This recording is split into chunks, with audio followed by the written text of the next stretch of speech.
Bonjour tout le monde et bienvenue à cette édition Oracle Tube. Aujourd'hui, je vous parle d'un jeu de cartes Oracle qui nous a été créé par Marianne Williamson. Donc, c'est les cartes Miracles. Donc, on nous dit ici, Marianne Williamson, conférencière de grande renommée et auteure à succès, a obtenu une célébrité internationale grâce à ses réflexions spirituelles sur la vie moderne. Elle vous offre ici 50 magnifiques cartes reflétant les miracles qui font partie de la vie quotidienne. Abordant des sujets qui touchent autant au rapport humain qu'à l'avenir de notre planète, Marianne applique des vérités universelles à des questions auxquelles nous sommes tous confrontés dans notre périple quotidien. OK? Donc, on nous parle de Marianne ici.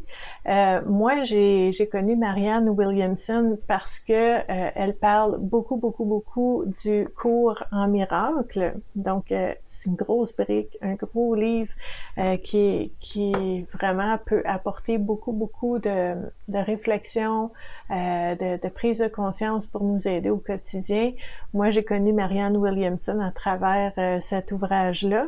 Il faut savoir aussi que Marianne Williamson, c'est pas écrit sur ce coffret-là qui existe depuis 10 ans, je crois, mais cette année, maintenant, en 2022-2023, Marianne Williamson s'est aussi lancée en politique aux États-Unis, mais on ne parlera pas de ça aujourd'hui. Aujourd'hui, on parle de son jeu de cartes Oracle. Donc, la première carte dans le jeu, c'est un petit message de Marianne qui nous dit « Chers amis, j'adore l'heureux mariage des citations et des illustrations qui composent ces cartes miracles. J'espère que vous prendrez le temps de les apprécier à leur juste valeur. Mettez-en une sur votre autel, dans la boîte repas de votre enfant, la mallette de votre conjoint, n'importe où. C'est avec amour que je vous les offre, Marianne. » Donc, c'est la première carte. Ensuite de ça, on a 50 cartes dans ce jeu-là. Et sur chacune des cartes, il y a vraiment... C'est un jeu, là, je vous ai montré le boîtier, il est tout doux. Doux, tout doucement.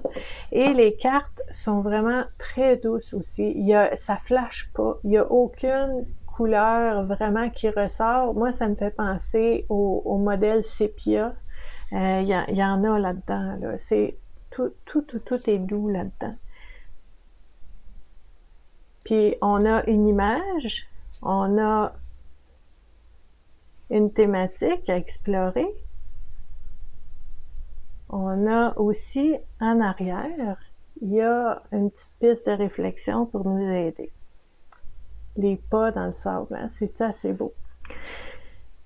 Donc, vous voyez comment ce jeu-là est vraiment très doux, tout en douceur. Il y a rien de...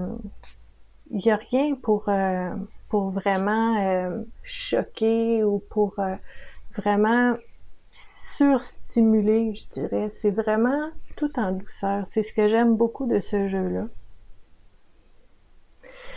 Donc, je vous montre différentes cartes parce qu'il y a des personnes qui pourraient être intéressées à aller voir ce jeu-là. C'est vraiment beau. Le besoin d'amour.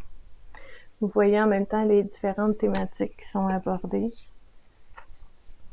Les histoires intéressantes. Les baleines. Votre adulte intérieur, sûrement qu'elle doit parler de notre enfant intérieur sur une des cartes. Oh, ça, c'est beau. Une mission divine. Donc, c'est vraiment un jeu qui est tout en douceur. Vous avez différentes thématiques. Et en arrière, il y a une toute petite réflexion avec un écho de l'image qui est de l'autre côté. Regardez celle-là, c'est belle. Prête à recevoir. OK? Donc, de l'autre côté, on dit « Dieu garde en réserve ce que vous avez perdu jusqu'à ce que vous soyez prêt à le recevoir de nouveau. » Qu'est-ce que ça veut dire pour moi? Est-ce que j'ai déjà vécu ça dans ma vie? Ou est-ce que je croyais que c'était peine perdue, que j'avais perdu quelqu'un ou quelque chose dans ma vie, une situation, puis peut-être même que j'ai fait le deuil, j'ai accueilli la situation, j'ai vécu les émotions qui allaient avec, j'étais certaine que c'était fini, fini, fini. Puis en avançant dans ma vie, je me rends compte que ça m'est représenté. Est-ce que c'est déjà arrivé? Puis avec le recul, est-ce que je peux voir comment ça arrive, puis pourquoi c'est arrivé? C'est la capacité de recul qui peut nous aider à voir plus clair. Puis en fait, faut pas oublier que ce jeu-là, c'est des cartes miracles. Est-ce que ça se peut? Est-ce que ça se peut que la vie m'ait enlevé quelque chose puis que ça revienne? Est-ce que ça peut faire partie des miracles que je vis? Puis est-ce que je suis prête à recevoir? Puis en fait, je peux comprendre des fois des personnes qui vont dire oui, mais s'il y a quelque chose que je voulais vraiment, ça m'a été enlevé, puis là, ben j'ai navigué à travers ça, puis je suis passée à autre chose, puis que là, la vie me le représente, ben pourquoi je serais pas prêt à le recevoir? Ben peut-être que tu aurais peur de le perdre à nouveau. Peut-être que tu y croirais pas. Peut-être qu'il y a plein de façons de réagir, là, de voir les choses qui pourraient faire en sorte que ce soit difficile d'accueillir un miracle dans notre vie. Ou est-ce qu'on pensait jamais que ça reviendrait ou que ça arriverait, mais là, ouf, ok, on dirait que ça revient. Est-ce que je suis prête à l'accueillir? Est-ce que je suis prête à le recevoir, à l'accepter? Question intéressante. On va brasser les cartes.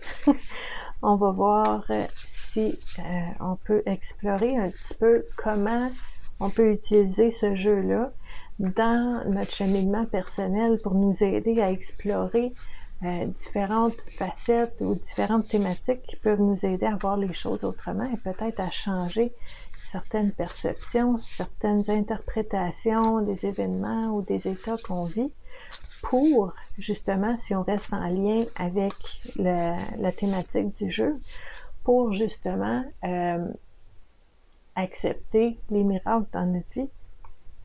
La carte ici, mieux se comporter au niveau de notre comportement. On nous dit ici, quel que soit votre comportement d'hier, essayez d'améliorer celui d'aujourd'hui. Ça, c'est puissant, là. C'est puissant parce que ça ne dit pas d'être parfait, c'est pas marqué être parfait, c'est marqué mieux se comporter. Et on nous dit quel que soit votre comportement d'hier, même si vous n'êtes pas fier de vous, à cause de la façon que vous avez réagi, même si vous avez honte, même si vous dites « ouais, c'était pas fort ça, j'aurais dû faire mieux », peu importe tout ça, peu importe le comportement d'hier, est-ce que vous êtes prêt à essayer d'améliorer votre comportement aujourd'hui? Puis ça, pour moi, ça revient à dire que ça donne rien de se taper sur la tête sur qu'est-ce qui est arrivé dans le passé. On ne peut pas changer ce qui est arrivé. On ne peut pas ne pas dire ce qu'on a dit. On ne peut pas ne pas faire ce qu'on a fait. On ne peut pas faire ce qu'on n'a pas fait. Puis que finalement, on se dit, j'aurais dû faire ça. On ne peut pas faire tout ça. Ce qu'on peut faire, c'est être conscient de comment on aurait aimé réagir et l'adapter maintenant. Fait que ça, c'est quand même très important. Une belle carte ici, le pardon. Le pardon. C'est un peu plus long ici, hein? Le pardon, c'est quand même un gros morceau. Donc, on nous dit ici, pardonner, c'est choisir de voir les gens comme ils sont ici, maintenant. Lorsque nous sommes fâchés contre quelqu'un, nous nous concentrons sur quelque chose que la personne a dit ou a fait antérieurement. En lâchant prise sur le passé, nous libérons de l'espace afin que des miracles puissent remplacer nos doléances. Une réflexion qu'on peut avoir concernant le pardon. À mon sens, à moi, cette piste de réflexion-là nous parle en fait du pardon envers les autres. On ne nous parle pas du pardon envers nous-mêmes. Peut-être que c'est dans une autre carte. Peut-être que c'est quelque chose qu'on peut explorer par nous-mêmes en deuxième étape. Après avoir exploré ce que la carte nous propose, on peut aller un petit peu plus loin et penser à notre capacité de nous pardonner à nous-mêmes. Ça peut être intéressant dans notre cheminement.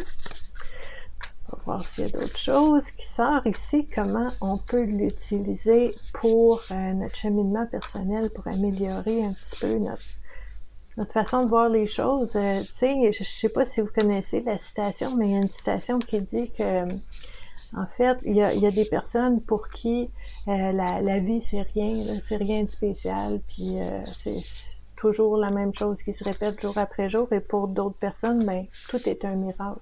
Pour certains, rien n'est fascinant, rien n'est intéressant, puis pour d'autres personnes qui s'émerveillent, puis qui voient un petit peu, je vais dire, la magie ou l'intérêt de la vie qui se déploie, vont voir des miracles un peu partout.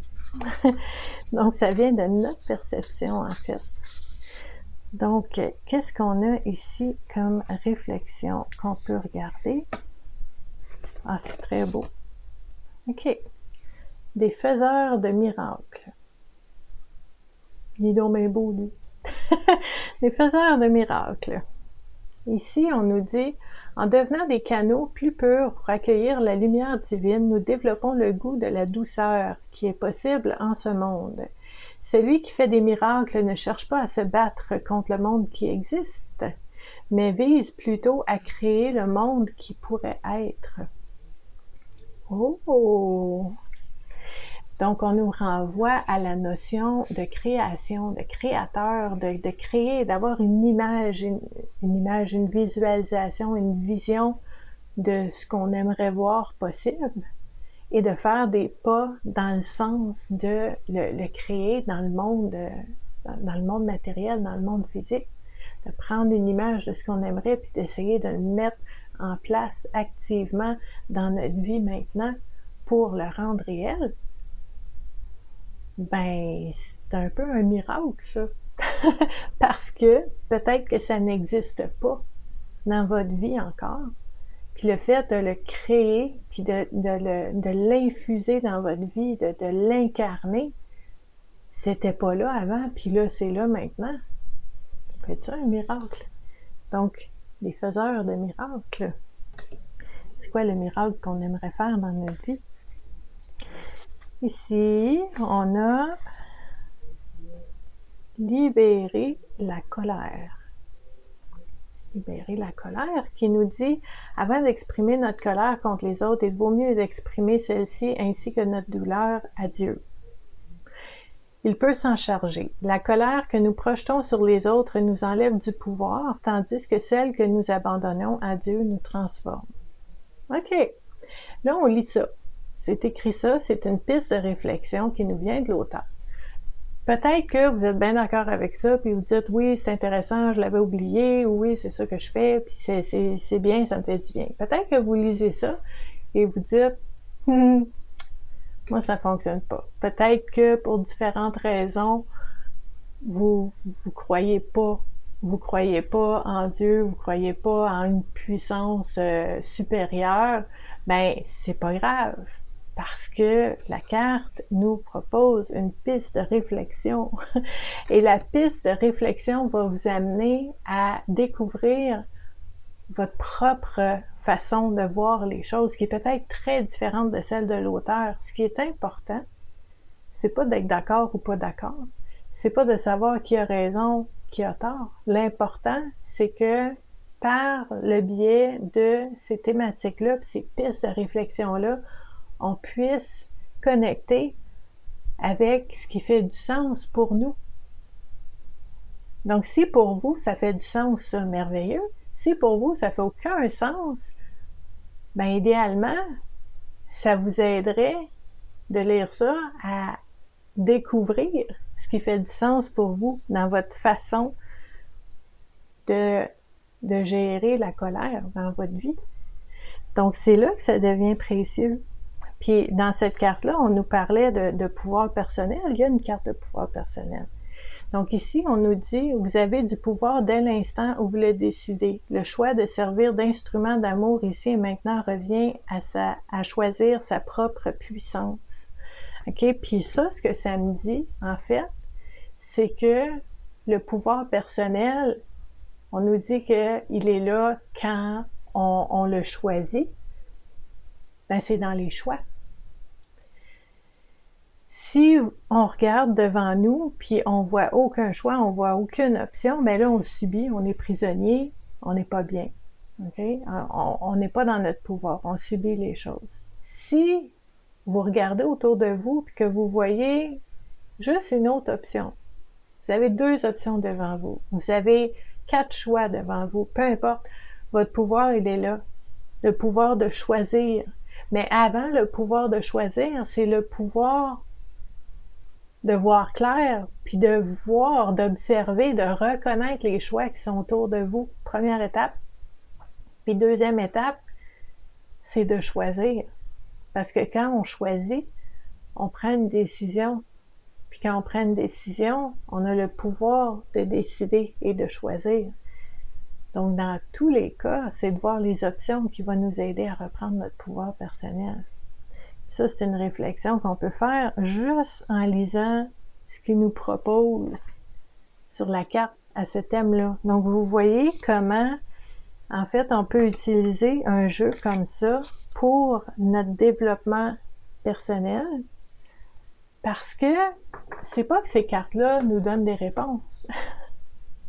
Au contraire, ces cartes-là nous proposent des pistes de réflexion qui sont les idées de l'auteur, puis que nous, on lit ça, puis là, on découvre nos propres réponses. Donc, c'est là que ça devient précieux dans un cheminement personnel. Donc, si c'est quelque chose qui vous intéresse, en fait, que vous voulez en savoir plus, je vais vous mettre un lien vers l'auteur, je pense, vers Marianne Williamson, pour que vous puissiez voir un petit peu qui elle est, puis tout ce qu'elle a fait, parce qu'elle a plein de livres, plein d'outils, plein de jeux, plein d'affaires. Donc, vous allez pouvoir explorer ça comme ça vous tente. Et je vais vous mettre aussi sous la vidéo les différents liens pour rejoindre la communauté Vivre à coup de cœur, où est-ce qu'on parle à tous les jours de tout ce qui concerne le bien-être et la santé mentale pour pouvoir justement cheminer ensemble. Le cheminement personnel, c'est quelque chose qui se fait tout seul, il n'y a personne qui peut le faire à votre place. Mais on peut marcher ensemble, par exemple. C'est ça qu'on fait sur les différents réseaux sociaux de la communauté Vivre à coup de cœur. On marche ensemble, on s'entraide, on partage ensemble nos façons de voir les choses pour pouvoir vraiment trouver ce qui fait sens pour nous, pour apprendre à se connaître, pour faire des choix en cohérence avec nos valeurs, avec qui on est de plus en plus, pour choisir ce qui est sain dans notre vie, dans les relations, dans les choix, dans les décisions qu'on prend. Puis vraiment, on fait ça ensemble. Donc, je vous remercie vraiment d'être là à tous les jours avec moi sur la communauté. Je vous remercie aussi d'avoir vu cette vidéo-là. Vous pouvez la partager aussi. Et ben, je vous dis à la prochaine pour une autre vidéo Oracle Tube. Merci beaucoup d'avoir été là. Bye!